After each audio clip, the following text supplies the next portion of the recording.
I retired from the military and became a middle school teacher, but on the first day of school I was pranked by my students. My lightning-fast reaction left the students waiting to laugh completely stunned, but what they didn't know was that I had served in the Navy SEALs and survived real bullets in real war. I simply grew tired of the cruelty of the battlefield, so I chose to return to my hometown. Then I casually walked to the podium and wrote my name and phone number on the board. But then my phone suddenly rang in my pocket. A familiar voice came through the line. I turned and saw those mischievous faces trying not to laugh, and I felt helpless.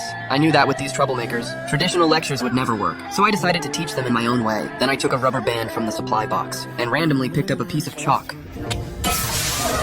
The students who were proud a moment ago instantly panicked. I stood under my umbrella watching them with satisfaction, but the students were unconvinced and secretly discussed ways to get me fired. The next day the classroom was strangely quiet. The students acted more restrained, but their eyes were still full of disdain. So to get them to listen, I told them they could smoke in class, and that if they answered 3 of my questions correctly, I'd let them leave early. Then I told a student to take out a pack of cigarettes and asked them what chemical cigarettes were made of. John was lucky enough to answer everything right and left the room smugly while everyone else envied him. The rest of the students instantly got excited. Everyone raised their hands at once, and I used the chance to teach them real knowledge. And gradually they started to enjoy my class, but the peace didn't last long. I was told that 5 students were facing expulsion for fighting, so I rushed to the scene and found my class fighting with the honor class. I quickly forced them apart and asked them why they were fighting.